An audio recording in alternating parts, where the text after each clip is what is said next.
Okay, welcome back, and this is the time for your questions. So I like lately to just take a minute, calming down from our wild tea break, wild happy tea break, which is a good thing, high energy.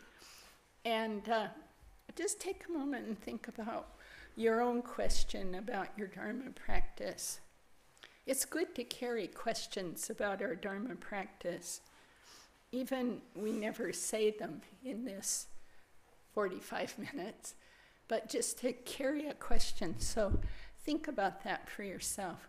What are you working with now?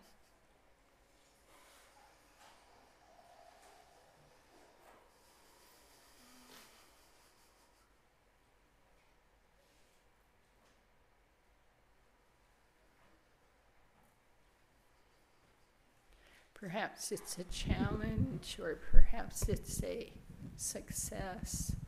Of course, those are all impermanent labels, but just look inside and see if you have a question to share with others today. Zopa? Yeah. You said pay attention to the words today, so I did. And wait, we're going to hold off just a minute and have about another minute of silence for people to get at what's going on for them. Okay, thanks, Diane.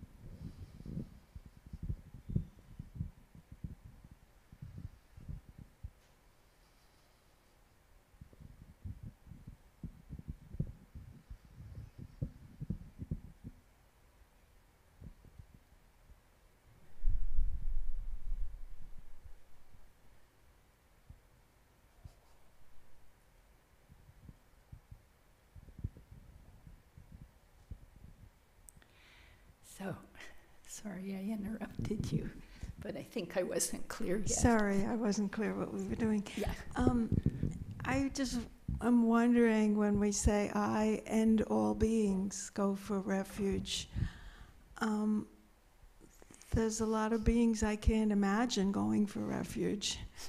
A lot of people I know, a lot of pets I've had. Why do we say that? Is that purely aspirational, or where did that come from? It doesn't make sense to me that we would say I and all beings. Well, all the prayers come from our teachers, so we can start there, saying they must know something. That's at least how I deal with to begin with. Yeah, I think it's aspirational on one level. There's so many ways to go at that question. It touches on a lot of deep issues, but first of all beings suffer. So all beings need refuge of some kind. And we tend to take refuge in things that continue our suffering. Though we don't see that, we're like, no, this will relieve it. This relationship, this house, this job, this money, this medicine, this friend. And we see, if we're lucky, we see those things are all fine in themselves, but they don't end suffering. So this is our state, and it's the state of all beings. So on one level, I do think it's aspirational, which is good enough. And it expands us. I mean, it reminds us of reality, is how I now think of it. The reality of what I do affects everyone. Every thought I have, every word I speak, every action I take, it cannot not affect someone, somewhere. We're always sending out ripples due to the deep interdependence. And due to that deep interdependence, then in a way, we are leading them to refuge. Even though there's no separate Diane, there's no separate beings, but the deep interdependence affects in that way. Is that kind of getting at it? Okay. Yeah. In other words, because I go for refuge, they will too be brought in some way to refuge. It will affect them in some way. Yeah, okay. Which we can't, until we're fully awakened, we don't see. But we can understand the process, right? Okay, great. Yeah. Zopa, I can understand how our actions and speech can affect other people, but I don't quite understand how my thoughts do, especially if I don't act on the thoughts. Oh. Okay. So, do you act without a thought? Do you have no thought and then do an action? Oh, probably not. But I'll have thoughts, like I'm driving and someone does something stupid and I say something to myself about it. That's not pleasant or kind. I don't understand how that affects others in the way that speech and actions would. Yeah, because it seems less direct, doesn't it? But if I hold a hostile mind toward you, even I don't say anything, even I don't do anything, do you think you'd be affected? Yeah, I would. Okay. But so those people that you're saying stupid driver, this is one of my favorite clashes too. Stupid driver, oh my God, get out of my way, or why'd you do that, or move over, or, go slower. All those thoughts go out, and they do several things. First of all, you're the first victim of that pattern. You're cultivating, I'm going to say we because I do it too. We are cultivating anger. We're making the habit of anger. So every time we think we're making some kind of habit. And the habits can be toward the end of suffering, toward more suffering, or kind of neutral. But we're always doing some one of those. So that's the first effect. So then if we cultivate that, then when we're around someone, we're more apt to say and act on that. So we're making a field and sowing some seeds, and then certain causes will come like a little thunderstorm, and we're screaming at someone. Does that make sense? Mm-hmm. So yes. The Buddha said, mind precedes everything. Actually, they're not disconnected the way your question first sounded. They are completely connected. The thought leads to the action, leads to the speech, leads to the action. Inner speech eventually leads to outer speech. Mm-hmm. They're completely connected. So we can watch which things am I cultivating in here, and watch how that sets up the conditions for it to come out, so-called out. There's really not so much in and out as we're talking about.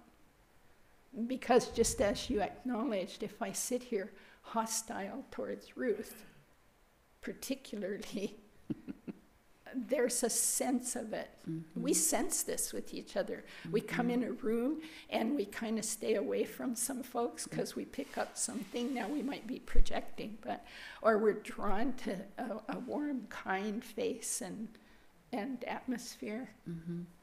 So that's all thoughts. Yeah. It's just that thoughts for me are so much harder to, I suppose for everybody, so much harder to control than what I actually say and do. Yeah, Yeah, it's from a grosser to a more subtle level. Yeah. Yeah, that's the work. That's the hard work. Yeah, but rewards come, right? Yeah. Has your mind changed a bit since you've been in the Dharma? Oh, heavens, yes. Well, that's what you rely on. Yes. And that's what you rejoice in. And that encourages us then to keep going. Sometimes if I feel discouraged, I look back and go, oh, yeah, but, 6 years ago, what did you used to say in your car? I don't use some of those words anymore. And when I do, I now have the habit, and many of you have heard it, of may you be well, may you be happy. Kind of after I do my string of swear words.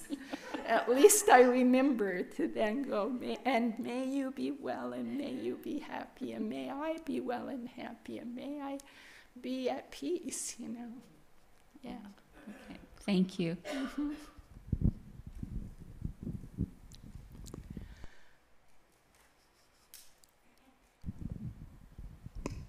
I was trying to focus on breath. Is there any recommended, is it okay to count? And if so, is there recommended inhale, exhale?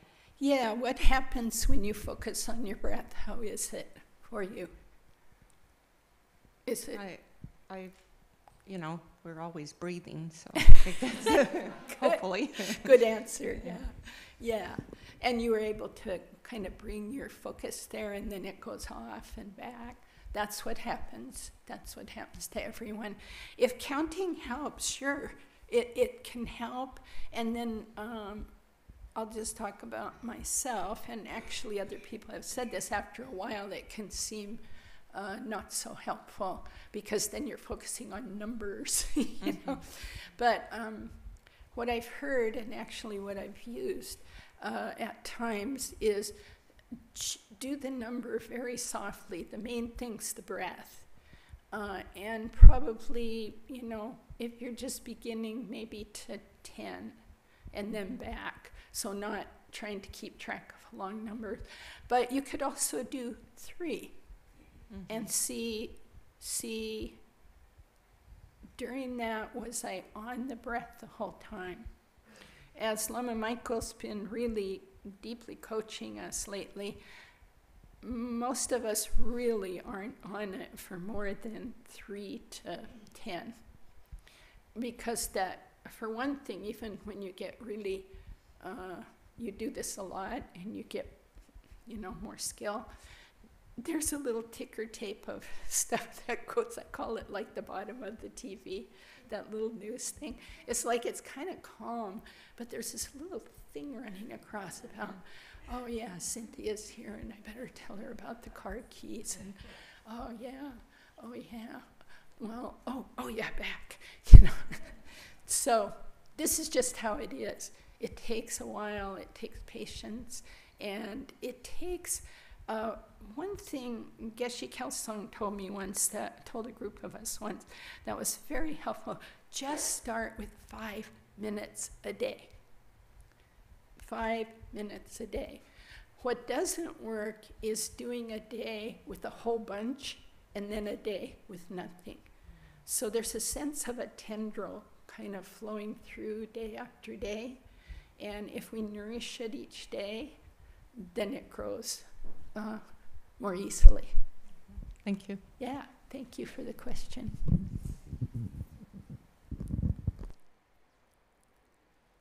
Linda.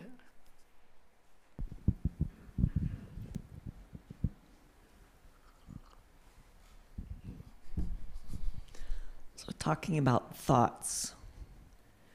Sometimes the thoughts I have are shocking to me, and I really wonder, it was a relief to me to realize that I had former lives, that maybe those thoughts came from those former lives. Yeah. But then I got thinking, maybe we're so interdependent, could those thoughts be coming from someone else? What do you think? I think anything's possible. Well, that's such a great question. it reminds me of a thing I read from Thich Nhat Hanh once, and I don't remember what book it was in. Maybe in the book called Hooked, how we get hooked on consumerism. And he said something about watch out who you allow to colonize your mind. And he used that word colonize. It was potent. And I started thinking about movies I watch and news I watch. And each of those things, in a way, we turn our minds over to someone else and say, fill it up, whatever you've got going. Wow. You know, after I thought about that for a while, I went to a movie and with my husband, and there was a murder of a woman in the movie, and it was so disturbing. And we got out on the sidewalk and had a huge fight just immediately. And I knew it was ridiculous, but it was my mind was so vibrating with the hostility and the fear and everything. It wouldn't have mattered what he would have said. He might have said something like, let's go to dinner. And, you know. And so I watched that situation and thought about what Thich Nhat Hanh had said. And I thought, so I went into that movie and turned my mind over to someone I don't know, a writer, a director. It was a good movie, by the way. It wasn't just a slasher. It was like really amazing. And about the guy goes to prison and learns compassion, the murderer. But, you know, I thought about that, and I've been much more careful about previewing what I'm going to see, read, because I don't want to just turn my mind over. Those images then are here, and they do pop up. They pop up in dreams, nightmares. And of course, the teachings of Mahayana Buddhism is of this beginningless, endless life. So for sure, we may have been in hostile situations before. There's a number of things we can do with that. First of all is to be very compassionate toward those who show up that way now, and practice some equanimity, saying, it's likely I did that too, somewhere in the distant past. Thank goodness I've had a chance to purify it, come to Dharma, work with my mind to clear it out. But, you know, my Venerable Children's very like this about this, and she says, we've all done everything to each other, and we've all done everything kind for each other. We've all done everything hostile. So now let's stop. You know, just assume we don't need to keep the suffering wheel going. And that's, of course, what we're engaged in here, is to end that in our minds and hearts. So, you know, the Kagyu method is so powerful. First of all, just see it. I think those things pop up in most of our minds, and a lot of us just smack it down. I never have those thoughts. Maybe not seeing. So seeing is the first step to knowing, engaging, and working with compassion for self, working with some care for our minds. It's so important. When we step into Dharma, it's as though we're first creating a nice soil, and then we're putting in seeds, and then teeny sprouts come up, and then we just expose them to harsh sun or drought. So it's like that, I think. Yeah. Thank you. Do you want to add anything to that, Bill?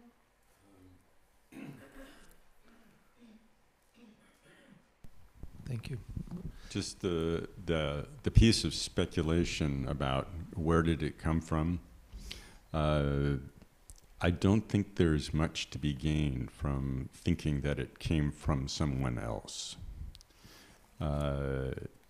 Even if that was true, I have to stop and think, so how did I pick that one? You could say the radio waves are just thick with whatever, and then I happen to pick that out. Yeah. That sounds a lot like karmic imprint, even if that was the case. So I think it's more, and I think what you said about we've all done everything, and all these possibilities are there to emerge and to see. And I think it's also true that if we don't look, if we're not willing to look, we won't see them. If we're not quiet enough to look, we won't see them. If our sense of identity is too challenged, we'll instantly edit it. So all those things are there. And what we don't see, Ken MacLeod always says, what we don't know about our thoughts or our actions, our words, others suffer from. That's really important. This is my responsibility, whether it's from in or out or whatever. Now it's here, and this is what I'm responsible to step up to. Yeah. One more little piece is, we talked about there is the power of thoughts and building habitual thoughts, and which lead to speech and actions later, most likely. But on the other side, there's also the teaching of the emptiness of thoughts, and also our practice in shamatha of being able to see but let go.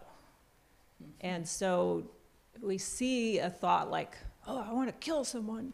Like, the idea, it's not helpful to grab onto that and start worrying about our, whoa, maybe I'm going to do that. Or, it's like, see that and let it go. And it's a bubbling up, it's a thing, and that has no substance, and we have the ability, we're cultivating the ability to let things go, and that's a very useful ability when it comes to injurious thoughts. And the letting it go, it works if it works. And for some of us, then the thing persists. So then we can use transformative methods, which are, I see I have this persistent thing about the car, and I see, I'm seeing more about it. I see I'm anxious when I drive a car, and I'm anxious more importantly due to my age, but also because there's a lot more traffic. And so I know that now about myself. So I know some of my angry thoughts come from my fear. So then I can work with that, like, Zopa, take refuge, What if you do die in this car in an accident? You'd rather die with refuge in the Buddha than swearing at someone. So, it's like thinking through what's going on in my mind, not grabbing it, but just thinking it through, and then giving yourself an antidote, like my new habit is to say, may you be well and happy, may I be well and happy. And I can't catch it always first, but it's coming quicker. So we build new habits.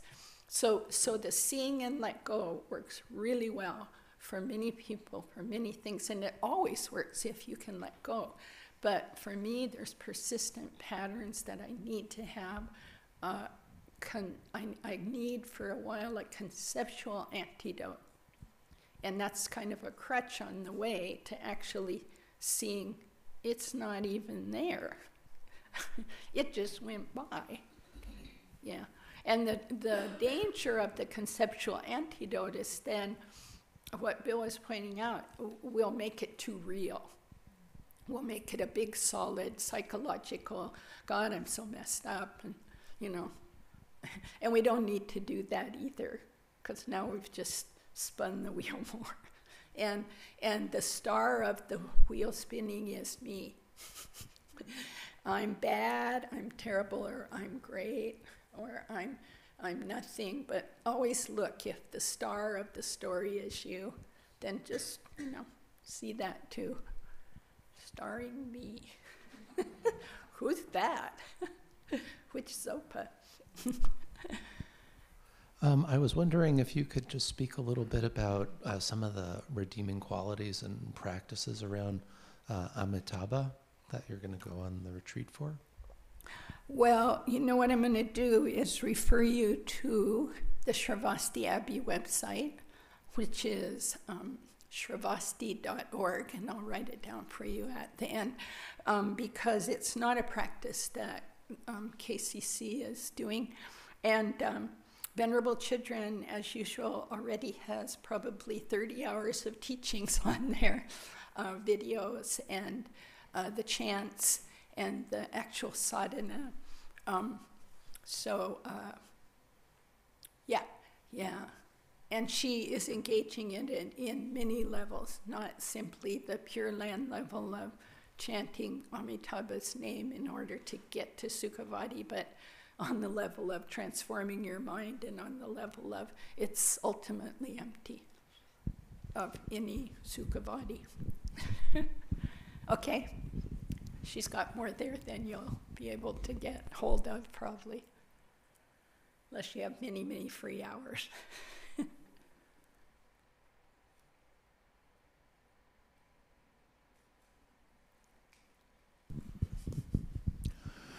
I was wondering if you could recommend any specific antidotes to anger. That's something I've been really focusing on in my practice, and realizing just how insidious and strong that can be sometimes. And I can sometimes take steps like avoiding things like don't look at news websites, or don't look at Facebook, or sometimes I can contemplate impermanence to help. But there are other times that it just seems like I have little or no control, and it's actually rather frightening. Just how much force this can have sometimes. Yeah, it is, isn't it? I mean, I think everyone in the room can recall a time when they just, what we call, lost it. We have some good language for these things. I lost it, or I went around the bend, or whatever. We can remember those. It's powerful. So you're asking for antidotes. So the first one is seeing that it's just comes from thoughts. And it's quite helpful if you can. Now, it's going to depend on causes and conditions, as you're already outlining. Sometimes you can antidote it, sometimes you can move away from the stimulus, and sometimes, kaboom, it's got you. Only it doesn't have you. It's a pattern. It's a habit pattern. So Lama Michael says, so first see it's a habit, then think, how do you change a habit? They're not easy to change, and the more you've habitized yourself, the more difficult it will be to change, but it's possible. So he said this funny thing, like if you put your pants on every day with the right leg first, start tomorrow with the left leg first, and then every morning do it with the left leg first. Sounds simple, but that's how we do it. So we'll forget, then we'll remember, then we can put little Post-it notes up around. But when anger's just boiling up, the first thing is see if you can catch it earlier, which it sounds like you're doing, like you're looking at which things, which causes and conditions put me in danger. So that's good. Then you want to go on the body, I call it. So my shtick's anxiety, much more than anger, although my family will tell you I can get to anger. But anxiety, and I started noticing it much earlier by paying attention to my physical shift. It's like my anxiety starts here, and I go, oh, okay, hello. I see you, you're getting yourself all stirred up again. And I just kind of talk gently to it, not mean, not like, oh my God, here it comes. So notice your body, notice the thoughts. You can move away and go sit somewhere. Time out. I put myself in time out with my grandson recently. I didn't put him in time out. He's 5, he hates it, and it's a big fight. I put me in time out, and that helped so much, so much. Put yourself in time out. And really, it's quite good. You can sit there and feel all the bodily, like, heat and stirred up, and just breathe and see it. Those are actual precious times to see, my goodness, this is like body's going, thoughts are going, and there's also tremendous energy. It's cool to notice that if you've sequestered yourself, and to go, my God, this has a lot of energy. I wish I could harness that for good, and perhaps can. But yeah, I mean, there's, first of all, determine that you want to change the habit pattern, which I think you've been working towards recently. And then just keep trying things. There's a really good book called, well, the Dalai Lama has one, Healing from Anger, and really detailed. And Venerable Chidren has one called Working with Anger. And I find both of them very helpful. They get to more of these specifics. Keep seeing it and see if you can catch it sooner. You know, like, ooh, or see which situations you get into it over and over. And be very kind to yourself. You can't work on anger, being angry or frightened toward yourself. So just be very kind and patient, you know. Like you're parenting a child that has this habit, and you really want to help him or her. Come like that towards your own goodness. You can do this. It'll take a while because the habit been grained in, like my anxiety habit's so grained in. But it's changing. Good enough? Okay. To continue on that, sometimes when I'm overwhelmed with something, and it might be like a long time habitual reaction to something. Sometimes it's just very strong anxiety, very strong whatever. Sometimes I can remember to, oh, may I feel this grief so other people don't have to. May I feel this. May I be feeling this anxiety so others don't have to.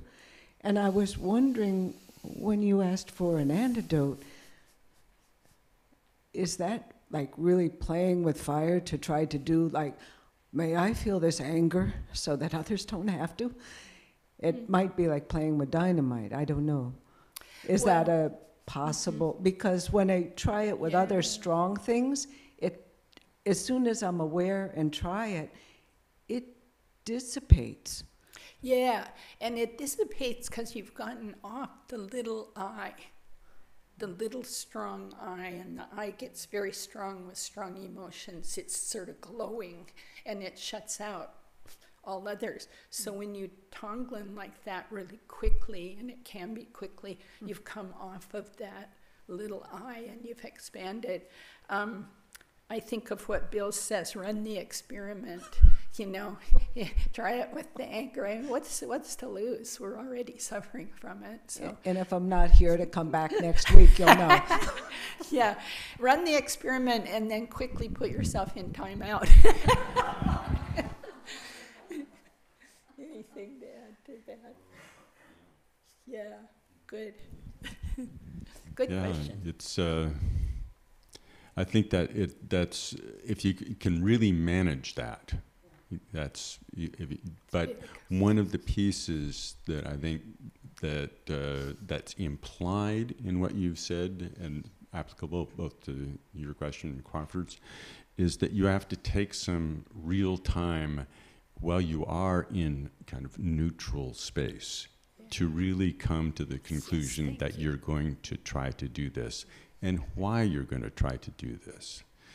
And one of the things that, particularly when we're responding to circumstances, Crawford, you mentioned like, step away from Facebook, step away from, there is something that, where we do know that we have to engage in the world with some intelligence. And to have that, we need to be informed in some way. But we have to make up our minds to really put our attention on developing some kind of discernment and intelligence in the middle of dealing with difficult information. And that's hard. That's hard because we will wander into the areas where we do have very strong patterns. But we have to just keep on picking ourselves up. But again, that requires before you click on the link, before something comes up, you really have to say, now, let's see, let me think about this. Is this pattern really working or is it not working? How is it working? Why is it not working? And so it takes some real energy to do that. And the more energy we put into that outside of the moment, the more likely it is that when we are experiencing the anger, we can actually really, with some energy, take the side of, may I experience this so that all beings may be free of it. Mm-hmm. There'll be enough energy in that to not just a little tiny thought, vague, subtle hope, and then just washed away. So, Dora, you wanted to add? I don't know if it's helpful to have too many ideas here, but there's also it helps me to, again, in the laboratory, that's usually where it has to happen, to look at the other person, if, you know, or whatever, the object of my anger, and try to alter how I'm looking at them, which can be, what if that person were my brother or sister? Like, would I then try to understand why they're doing what they're doing? And I would have some sympathy for them, and that kind of thing. So that I think there's some things that could be unwound there, and looking at their bigger picture. What was their childhood like? What was their last life like? Who knows? There's something, there's causes and conditions that brought everybody to where they are now. And so just kind of loosening that up rather than focusing on the anger-producing incident right there. And what if they're the Buddha? That I like to do what Dora's doing with switching out people, but also it's quite direct to just go, what if this is the Buddha? How will I treat this one? You know, I like to do that when I go see my grandkids. I'm going to meet with the little Buddhas. And it's so much easier not to be ever impatient with them, but to really see that glowing, creative, lovely being in there. So, because we all have the Buddha nature, we can make not just the wish, but the determination to help that come forth in others and ourselves. Yeah, in all of our interactions.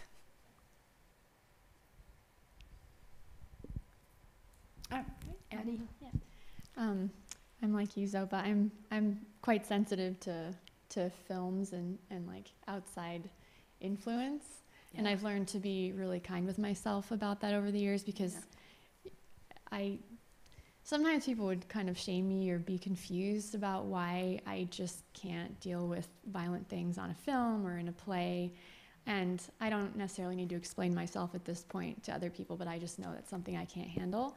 But still, there are some times when it just creeps up on me. Like, I've watched the preview and it ends up being a lot scarier than I thought. And it happened a couple weeks ago. I went to this performance here in town, and there were a couple different groups performing. So I knew one really well, but I didn't know the other one at all. Mm-hmm.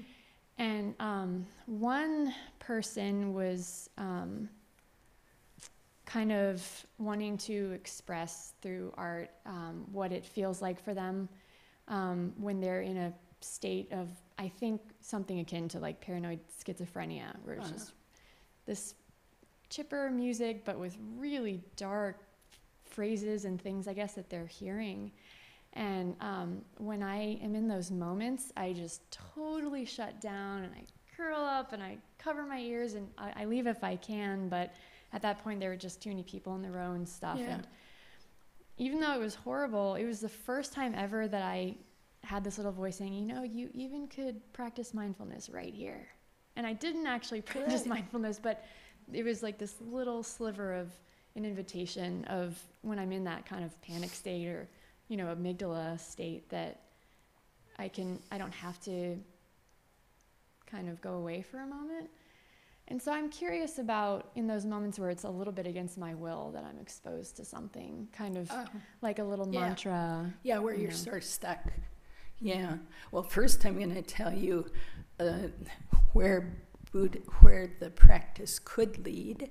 The Dalai Lama meets with people who escaped from Tibet, and he met with a monk who had been tortured for 20 years, so talk about can't escape, by the Chinese, and had somehow finally been released, or I think he was released through public, pressure, because he was quite famous.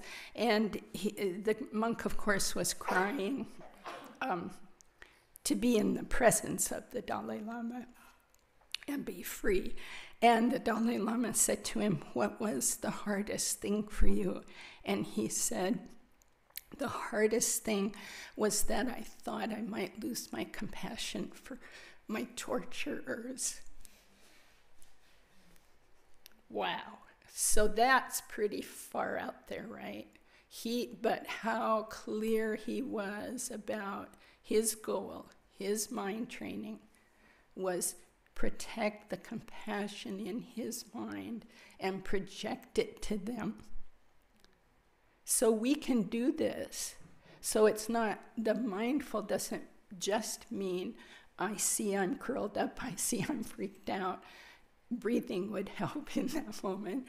But also just thinking, may I be free of this suffering, and may that one who's presenting this, there's some suffering in there, may they be free. So you can just go to a very simple phrase, may they be free, may I be free, may we be well. You can just keep mantra that way. I think that would help. Yeah, when I'm out and around and, in my neighborhood, I see someone, there's quite a number, homeless people or people with disabilities, or someone drunk on the street, especially down at the one park. And I just go through there totally knowing I'm going to see that, and seeing them as my dear mothers and brothers and fathers and even my kids maybe, and just wishing that wish toward them. Just constantly, may they be free of that, may that end for them. May I become a being who can someday know exactly what to do and help end that. I'm not now, but may that happen. So those things can kind of help your mind. And then that helps everyone around you. Sound doable? Okay, great. We're just about done, but go ahead.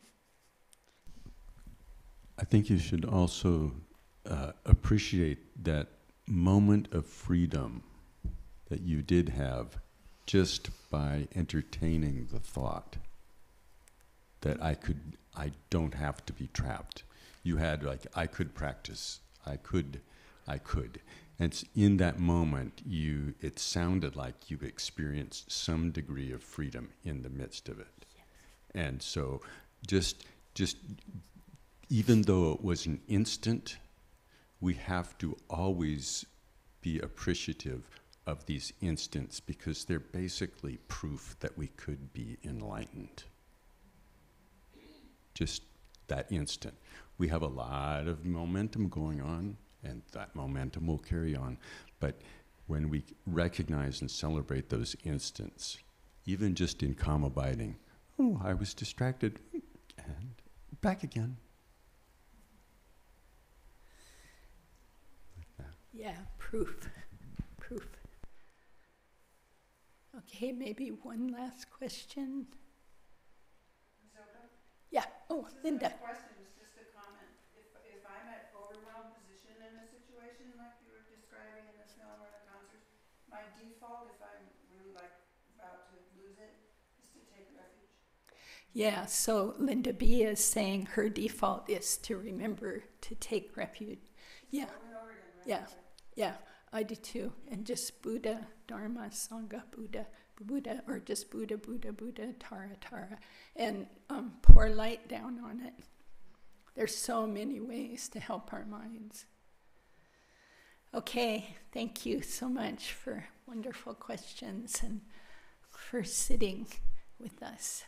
And let's dedicate all this. I just want to say a moment about dedication.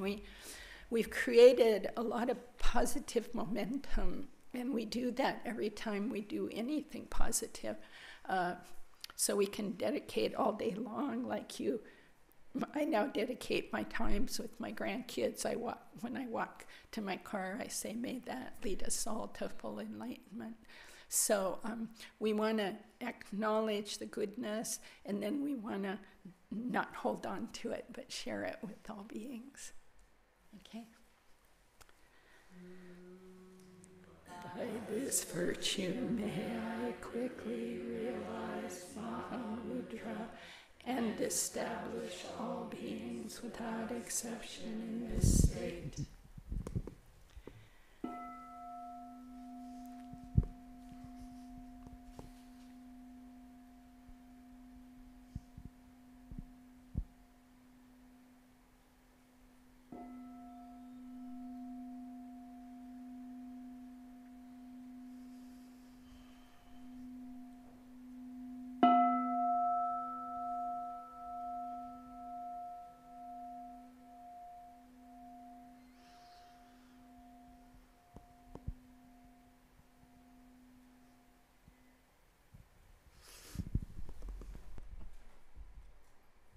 Thank you.